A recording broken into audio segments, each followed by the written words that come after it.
Hello everyone. जैसे कि आपने मेरी प्रीवियस वीडियो में देखा था कि हम 10th क्लास की थर्ड चैप्टर की सेकंड एक्सरसाइज पढ़ रहे थे 3.2, जिसमें इंट्रोडक्शन में तो आपको एक्सरसाइज कंप्लीट करवाई गई थी। हमने उसमें लीनियर इक्वेशन को सोल्व करने के लिए ग्राफिकल मेथड पढ़ा था कि कैसे आप ग्राफ की हेल्प से पेयर ऑफ लीनियर इक्वेशन को सोल्व कर सकते हैं।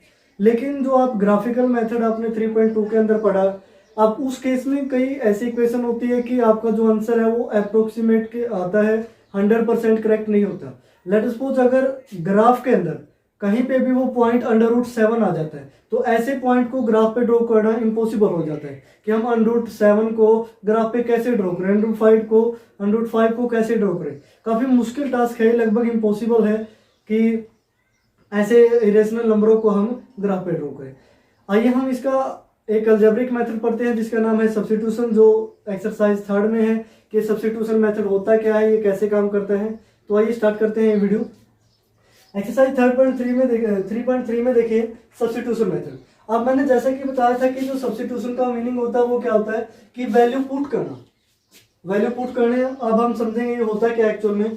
इन this method we put the value of one variable by expressing it in terms of other variable. इस मेथड में हम एक वेरिएबल की वैल्यू पुट करेंगे, उसको किसी अदर वेरिएबल की टर्म्स में एक्सप्रेस करके, to solve pair of linear equation, यानी कि लीनियर इक्वेशन के पेयर को सोल्व करने के लिए। That is why this method is known as substitution method. इसी वजह से इस मेथड को क्या बोला जाता है, सब्स्टिट्यूशन मेथड, क्योंकि हम इस मेथड में एक वेरिएबल की वैल्यू पुट करते हैं in the terms of other variable. अब ये सिर्फ आपको डेफिनेशन ये याद करने के लिए नहीं लिखवाई गई, ये सिर्फ आपको समझना है कि एक्चुअल में सब्स्टिट्यूशन है क्या। एग्जाम में कभी भी इस टाइप की डेफिनेशन नहीं पूछी जाती कि सब्स्टिट्यूशन मेथड है क्या, लेकिन फिर भी आपको पता हो, आपको सब्स्टिट्यूशन मेथड से क्वेश्चन सोल्व करने आने चाहिए कि ये सब्स्टिट्यूशन मेथड काम कैसे करता है। अगर आप डेफिनेशन लिखना चाहो तो आप डेफिनेशन भी लिख सकते हैं। अब यहां से देखिए, फॉर एग्जाम्पल लेट सपोज ये दो इक्वेशन है यहाँ, पेयर ऑफ लीनियर इक्वेशन। अब हम इन इक्वेशन को सब्स्टिट्यूशन मेथड से सोल्व करेंगे। पिछले एक्सरसाइज में हमने ग्राफिकल मेथड से सोल्व किया था, अब हम सब्स्टिट्यूशन मेथड से। अब यहां से इसको इक्वेशन फर्स्ट एज्यूम कर लेते हैं, इसको इक्वेशन सेकंड एज्यूम कर लेते हैं। अब किसी भी एक इक्वेशन में से एक वेरिएबल की वैल्यू आप निकाल सकते हैं। लेट सपोज में सेकंड इक्वेशन में से यहां से अगर हम सोल्व करते हैं, आप लिखोगे एडिंग y बोथ साइड, कि y को हमने दोनों साइड ऐड किया तो लेफ्ट साइड में क्या बचेगा, ओनली 5x, और राइट साइड में 15 प्लस y, यानी कि यहां से आपको 5x की वैल्यू मिली 15 प्लस y। अगर आप यहां से x की वैल्यू निकालोगे तो ये आपने हर एक स्टेप लिखना है, डिवाइडिंग बाय 5 बोथ साइड्स। ये आपका राइटिंग स्किल का हिस्सा है कि आप अच्छी तरीके से लिखें। 5 से डिवाइड करोगे तो ये यहाँ वैल्यू बची x इक्वल टू, वहां वैल्यू बचेगी राइट साइड में 15 प्लस y डिवाइड में 5। अब हम इसको इक्वेशन नंबर थर्ड एज्यूम कर लेते हैं। अब ध्यान से देखिए, एक बार मैं दोबारा रिपीट कर रहा हूं। हमने सेकंड इक्वेशन को लिया था, सेकंड इक्वेशन में से हमने दो मैथमेटिकल ऑपरेशन लगाए और जिसमें से सिर्फ x की वैल्यू निकाली, यानी कि लेफ्ट साइड में ओनली x हो, जो भी अदर वैल्यू है, other variable plus constant value, वो एक साइड हो, यानी कि राइट साइड हो। तो यहां से हमें अकेले x की वैल्यू क्या मिली, 15 प्लस y कंप्लीट के डिवाइड में 5। अब ये जो x की वैल्यू है, अब अगर हमने सेकंड इक्वेशन से निकाली है तो हम किस में पुट करेंगे, फर्स्ट में। अगर फर्स्ट इक्वेशन से निकाली है तो किस में पुट करेंगे, सेकंड में। अब यहां से देखिए, put the value of x from equation third, यानी कि थर्ड इक्वेशन से किसमें, इन इक्वेशन फर्स्ट, यानी कि फर्स्ट इक्वेशन में आपने ये वैल्यू पुट कर देनी। अब फर्स्ट इक्वेशन क्या थी, 2 इंटू में x, यानी कि मल्टीप्लाई में x है, x की वैल्यू क्या लिखोगे, 15 प्लस y डिवाइड में 5, माइनस सॉरी प्लस में क्या है 3y इक्वल टू 40।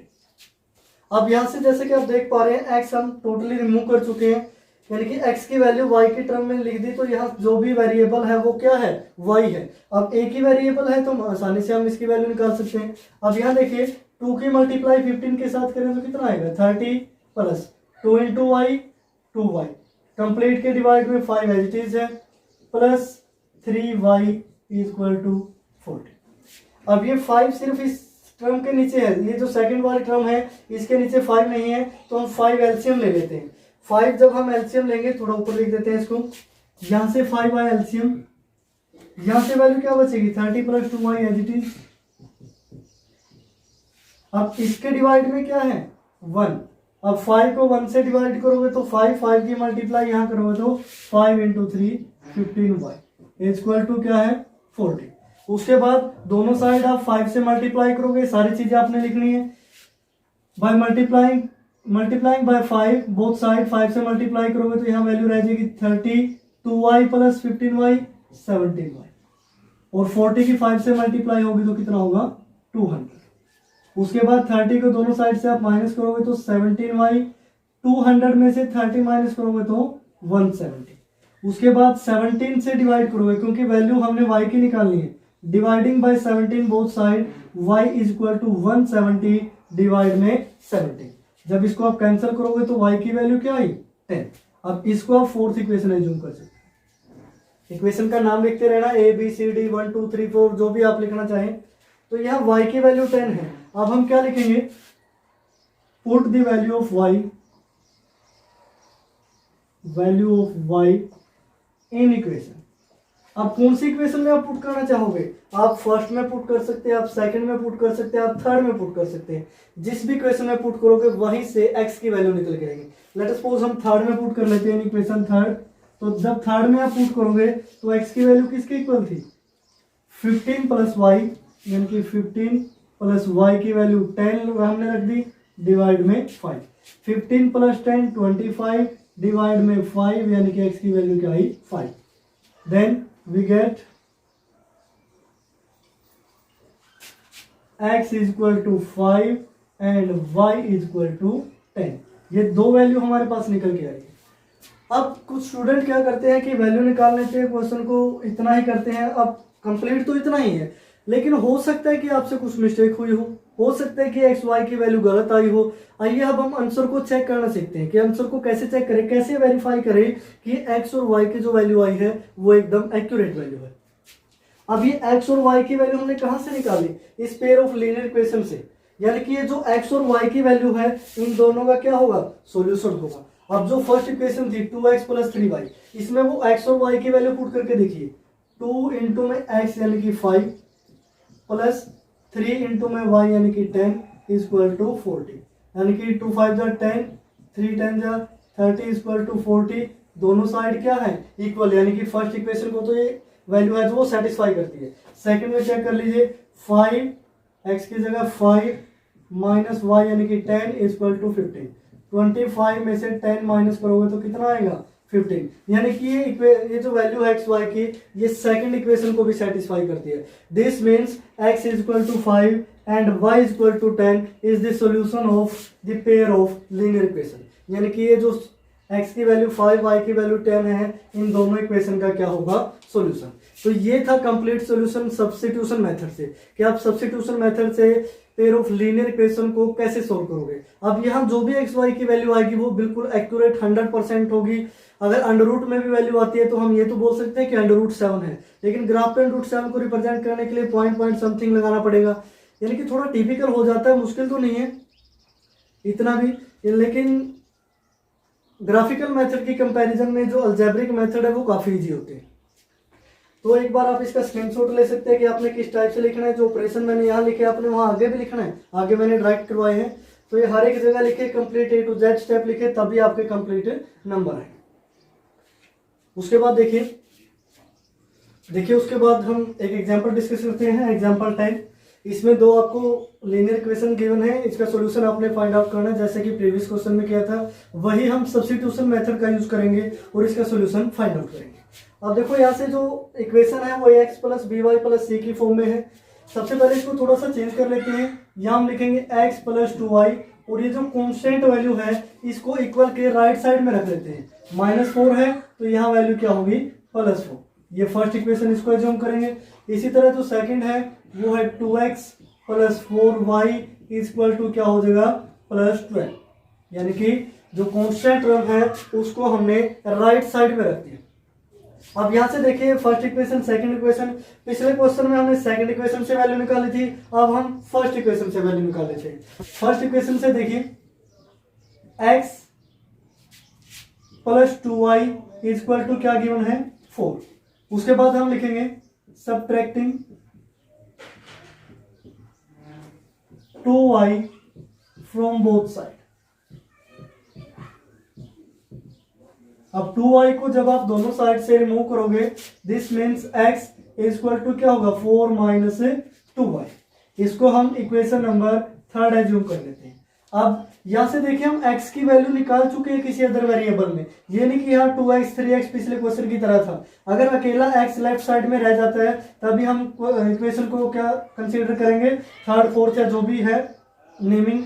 यहां से देखिए 4 माइनस 2y की फॉर्म में हमने x को एक्सप्रेस कर लिया। उसके बाद है put the value of x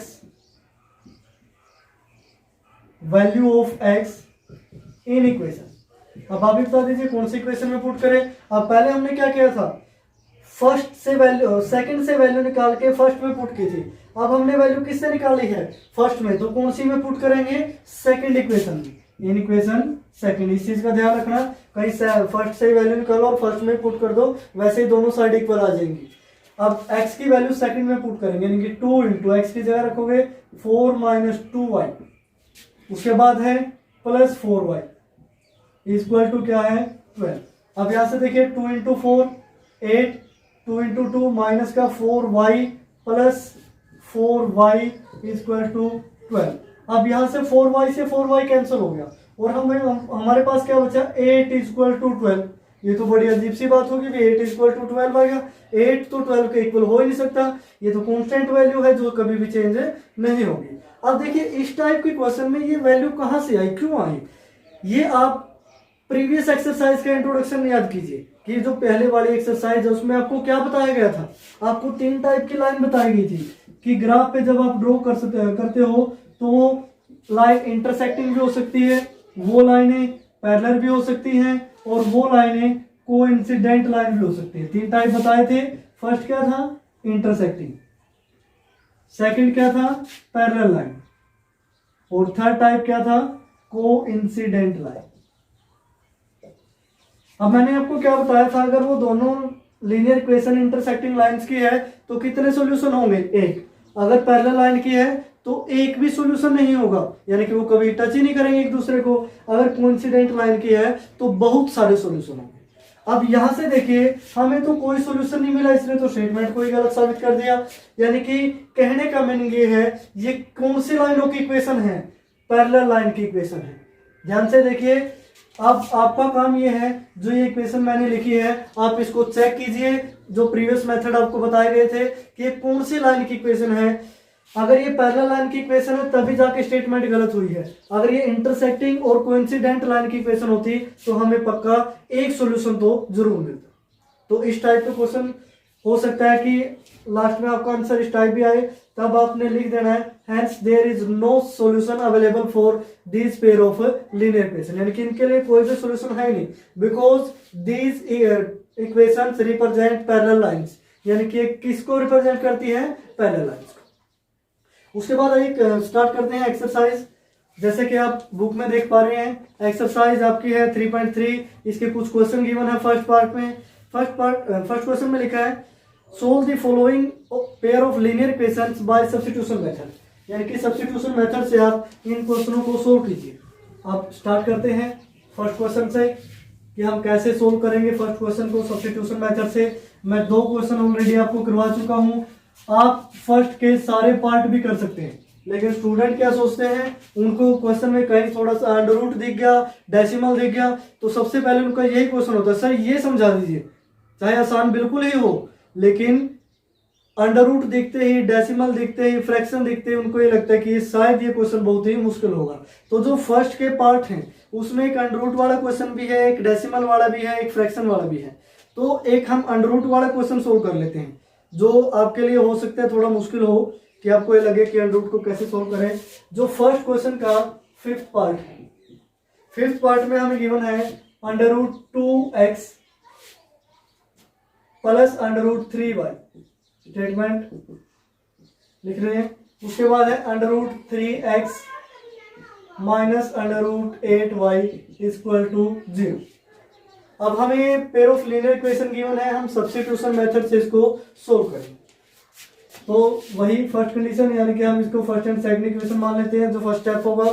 second step में देखिए हम कहीं से भी वैल्यू निकाल सकते हैं, फर्स्ट से भी सेकंड से भी। तो लेट अस सपोज हम सेकंड से वैल्यू निकाल रहे हैं। सेकंड से वैल्यू निकालेंगे तो जो अंडर रूट 3x है उसकी वैल्यू क्या होगी, ये माइनस में अंडर रूट 8y है, तो राइट साइड में इसकी वैल्यू क्या होगी, अंडर रूट 8y। तो यहाँ से x की वैल्यू क्या आएगी, x की वैल्यू अंडर रूट 3 से दोनों साइड आप डिवाइड करोगे, सारी चीजें आप साथ साथ लिखें, अंडर रूट 8 डिवाइड में अंडर रूट 3y। इसको हम थर्ड इक्वेशन में यूज कर लेते हैं। अब जो x की वैल्यू है हम किस इक्वेशन में पुट करेंगे, सेकंड से निकाली है तो फर्स्ट में। यहां लिखेंगे कंप्लीट चीजें, put the value of x in equation first equation में पुट कर देते हैं इसको। जहां भी x है वहां क्या रखोगे, अंडर रूट 2 इंटू में x की जगह हम लिखेंगे अंडर रूट 8 डिवाइड में अंडर रूट 3y प्लस में under root 3y equal to है 0। अब यहां से देखिए 8 और 2 की मल्टीप्लाई करोगे तो क्या आएगा, अंडर रूट 16, और अंडर रूट 16 को हम क्या लिख सकते हैं, 16 के फैक्टर कीजिए, 2 पे 8, 2 पे 4। इसी तरह जैसा आप छोटी क्लासों में करते थे, अंडर रूट 16 की वैल्यू क्या होगी, 4 होगी। 8 इंटू 2 16 का अंडर रूट 4 डिवाइड में under root 3y plus under root 3y equal to 0। अब यहां से देखिए 4 बाय अंडर रूट 3 है, अंडर रूट 3 एलसीएम ले सकते हैं, यहां अंडर रूट 3 क्या आया, एलसीएम। यहां से वैल्यू क्या बचेगी, 4y plus under root 3y equal to 0। अब डिनोमिनेटर को राइट साइड लेके जाओगे, ये क्या हो जाएगा, 0। यहाँ 4y प्लस रूट 3y, इसको हम क्या लिखेंगे, 4 प्लस अंडर रूट 3y, यानी कि दोनों को ऐड कर दिया इक्वल टू 0। अब ये जो कंप्लीट वैल्यू है y के साथ मल्टीप्लाई में है, राइट साइड में जाएगी तो क्या हो जाएगी, डिवाइड में। दिस मीन्स y की वैल्यू हमें क्या मिली, ये तो 0 आ गया, y की वैल्यू क्या आ गई, 0। अब ये कंफ्यूज मत हो जाना कि y की वैल्यू 0 नहीं आ सकती, कुछ भी आ सकते हैं, 0, नेगेटिव, पॉजिटिव, रियल नंबर, कुछ भी हो सकता है। अब y की वैल्यू 0 आई है, इसको हम इक्वेशन फोर्थ कंसीडर कर लेते हैं। अब y की वैल्यू किसी भी एक इक्वेशन में पुट कर लीजिए। लेट अस सपोज वही मेरे वाला तरीका, जैसा कि आप देखते प्रीवियस क्वेश्चन में देखा था कि मैं थर्ड इक्वेशन में ही वैल्यू पुट करता हूँ ज्यादातर। यहाँ हम x की वैल्यू क्या है, equal to under root 8 by under root 3 into y की वैल्यू 0। अब यहां से क्या हो गया, ये तो कंप्लीट ही 0 चला गया। दिस मीन्स x की वैल्यू भी क्या होगी, 0। x की वैल्यू भी क्या होगी, 0। अब ये जो हमारा सॉल्यूशन आया है x equal to 0 and y equal to 0।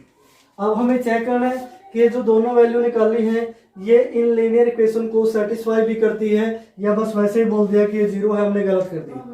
अब उसके लिए देखते हैं, x की जगह अगर हम 0 पुट करेंगे तो ये कंप्लीट क्या हो गया, 0। y की जगह 0 पुट करेंगे, कंप्लीट क्या हो गया, 0। 0 इक्वल टू 0, दिस मीन्स ये सही है। इसी तरह सेकंड इक्वेशन में पुट करोगे तब भी आंसर क्या रहेगा, सही। तो हम इस क्वेश्चन को सोल्व कर चुके हैं। अब आपका काम ये है कि जो फर्स्ट क्वेश्चन के सारे पार्ट हैं उनको आप सोल्व कीजिए। हो सकता है कि एक दो पार्ट आपको थोड़ा टफ लगे, लेकिन इतना भी टफ नहीं है। जैसे सेकंड पार्ट है s minus t equal to 3, बिल्कुल इजी सी इक्वेशन है। जो इसकी सेकंड इक्वेशन है s by 3 plus t by 2, इसमें क्या करोगे आप, एलसीएम लोगे, एलसीएम को राइट साइड लेके जाओगे, ये भी एक जनरल फॉर्म में कन्वर्ट हो जाएगी। इसी तरह फोर्थ पार्ट में भी क्या गिवन है, डेसिमल गिवन है, डेसिमल रिमूव कर लीजिए, डिवाइड में 10, डिवाइड में 10, एलसीएम लेके उसको राइट साइड लेके जाइए। सिक्स पार्ट में भी इसी तरह फ्रैक्शन है, आप एलसीएम लेके इसको सोल्व कर सकते हैं। तो आपका काम ये है कि जो फर्स्ट क्वेश्चन है उसके 6 के 6 पार्ट आप सोल्व करें। उसके बाद हम सेकंड क्वेश्चन पे आते हैं। जो सेकंड क्वेश्चन है, सेकंड क्वेश्चन में देख लीजिए कि सेकंड क्वेश्चन को हम कैसे सोल्व करेंगे। क्वेश्चन नंबर सेकंड की स्टेटमेंट पढ़ लीजिए, तब तक स्टेटमेंट में क्या गिवन है, क्या क्या सोल्व करना है, क्या वैल्यू हमसे पूछी गई है।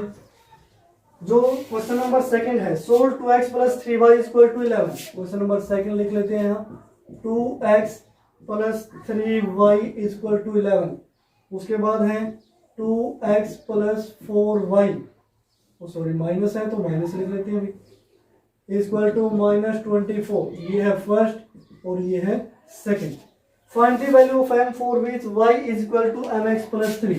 ये हमें गिवन है कि y is equal to mx plus 3 होगा। अब देखिए इसको ऐसे ही सब्स्टिट्यूशन मेथड से सोल्व करेंगे। अब यहाँ देखें 2x 4y 24। पहली बात तो इसमें से 2 कॉमन आ रहा है कि सारे इक्वेशन को हम 2 से डिवाइड कर सकते हैं ताकि इक्वेशन को थोड़ा छोटा बनाया जा सके। डिवाइडिंग इक्वेशन 2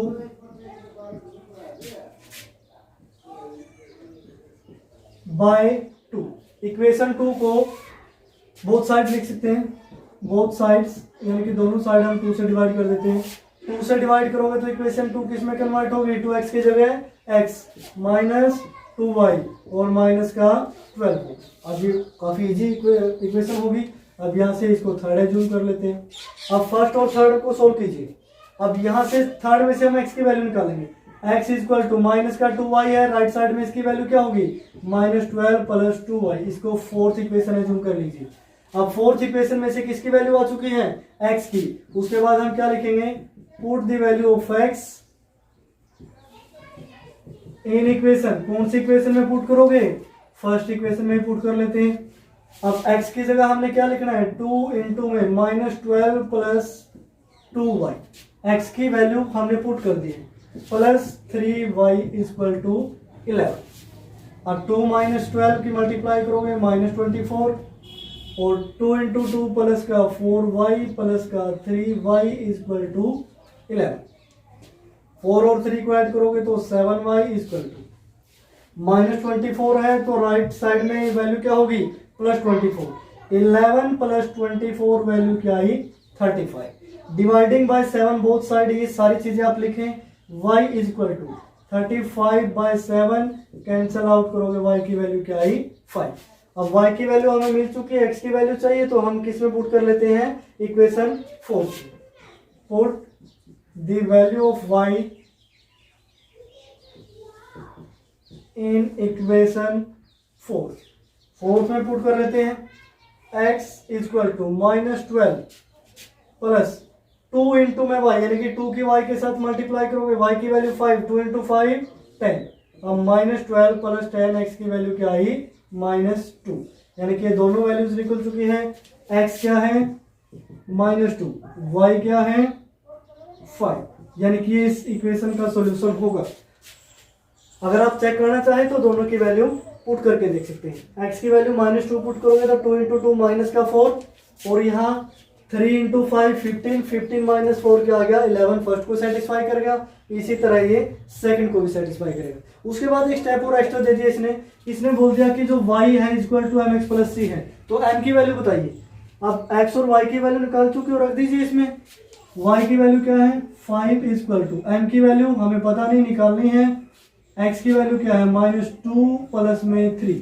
अब यहाँ से देखिए +3 है, लेफ्ट साइड में इसकी पोजीशन क्या होगी, -3। 5 - 3 2 इक्वल टू -2 इंटू m -2 है। अब -2 से दोनों साइड डिवाइड करोगे तो m की वैल्यू क्या होगी, 2 को -2 से डिवाइड करोगे -1। तो इस टाइप से हम m की वैल्यू निकाल सकते हैं। तो आप इस टाइप से सेकंड क्वेश्चन को सोल्व करोगे। उसके बाद थर्ड क्वेश्चन के कुछ पार्ट है जिनमें स्टेटमेंट गिवन है। अब पहले हमने सब्स्टिट्यूशन मेथड में क्या पढ़ा कि सब्स्टिट्यूशन मेथड है क्या, वो कैसे वर्क करता है, उसका एक एग्जांपल देखा, एक क्वेश्चन देखा। उसके बाद ये क्वेश्चन किया हमने। सेकंड 3 क्वेश्चन मैं आपको करवा चुका हूँ सब्स्टिट्यूशन मेथड के। अभी जो मेथड है हर एक क्वेश्चन में सेम है। ये नहीं कि सर आपने सेकंड पार्ट नहीं करवाया, आपने तो थर्ड नहीं करवाया, आपने तो सिर्फ एक ही पार्ट करवाया है। इस टाइप के क्वेश्चन ना किया करो। अगर आपसे कोई पार्ट सोल्व ना होता हो तब आप मेरे से पूछ सकते हैं, मैं आपको बताऊंगा। लेकिन किसी भी पार्ट में कंसेप्ट अलग नहीं है। अगर एक ही कंसेप्ट के आपकी बुक में 10 क्वेश्चन गिवन है तो इसका मीनिंग ये नहीं है कि टीचर आपको 10 ही करवाए। अगर वो 10 में से 2 से 3 क्वेश्चन भी करवा देता है तो आपको अच्छी तरीके से समझ में आ जाना चाहिए कि जो बाकी के क्वेश्चन हैं उनमें भी ये कंसेप्ट एज इट इज रहेगा और आप उनको ट्राई करें। हो सकता है कि वो जो 7 क्वेश्चन उनमें से आप 5 नहीं निकाल पाए तो आप 2 क्वेश्चन जो बाकी के 2 रह गए आप टीचर से पूछ लीजिए, वो आपको बताएगा। अब ये क्वेश्चन गलत कब होते हैं, जब आप कैलकुलेशन मिस्टेक करते हो, जब आप प्लस माइनस में मिस्टेक कर देते हो, मल्टीप्लाई में मिस्टेक कर देते हो, तब आपको लगता है कि सर सब्स्टिट्यूशन मेथड समझ में नहीं आया। लेकिन substitution method as it is है, ये हर जगह वही काम करेगा, चाहे अंडर रूट की वैल्यू हो, चाहे फ्रैक्शनल वैल्यू हो, चाहे डेसिमल वैल्यू हो। तो आप कोशिश कीजिएगा कि फर्स्ट के सारे पार्ट सोल्व करें।